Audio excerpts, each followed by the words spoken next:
रघुबर जनक लली खेले अवधपुरी में फाग। फाग यानी फगुआ, ये फाग का शब्द जो होता है फगुआ ही होता है, जो हमारे पूर्वांचल के ही लोग बोलते हैं। मैं एक सुदाल B.A. शर्मा, पूर्वांचल समिति मथुरा का अध्यक्ष।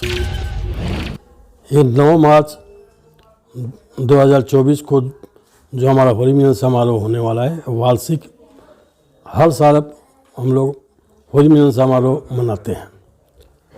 उसी का रूपरेखा जहाँ डॉक्टर धनंजय तिवारी आप जी ने सब कुछ इसमें कवर कर दिए हैं। हमारी बिहार के पूर्वांचल के जो भी सांस्कृतिक कार्यक्रम है, होली, चैता, ये सब जो भी हमारे है, उसी संस्कृति को हम लोग यहाँ अपना दर्शाते हैं, आपस में मिलजुल करके गाते बजाते हैं और लोगों से परिचय बनाते हैं। सबसे ज़्यादा हमारा क्या है कि जो हमारे यहाँ बिखरे हुए लोग हैं, मिलन समारोह है, तो इसमें लोगों से मिलने का जुलने का जो हमारा सिलसिला है, उससे हमको चालू हो जाता है कि हम कहाँ पर बसे हुए, कहाँ पर रहते हैं, तो एक दूसरे से मिलते हैं। इसमें तकरीबन 1000 की संख्या में लेडीज़ और जेंट्स बच्चे सब मिला के होंगे। आप सफल कार्यक्रम हमारी बहुत अच्छी बनेगी, क्योंकि संस्कृति कार्यक्रम के लिए संस्कृति मंत्री के बनाए गए हैं।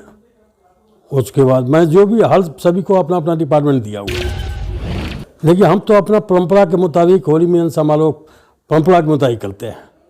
यहाँ का जो परंपरा है वो अलग है, उसमें भी हम शामिल होते हैं, लेकिन हम अपने संस्कृति को, अपने बच्चे को, जो हमारे बच्चे नई जनरेशन है जो जिसको पता नहीं है, उसको हम अपने इस सांस्कृतिक कार्यक्रम के बारे में याद देना चाहते हैं कि हम आगे से हम लोग ऐसे करते हुए आए हैं। होली के गाने यहाँ पर होगा, कुछ हमारे भोजपुरी गाने होंगे, कुछ इसमें बच्चों के कार्यक्रम होंगे जिसमें दोनों मिक्स होंगे, मथुरा का कार्यक्रम और बिहार का, दोनों मिलता जुलता उसमें कार्यक्रम किया जाएगा।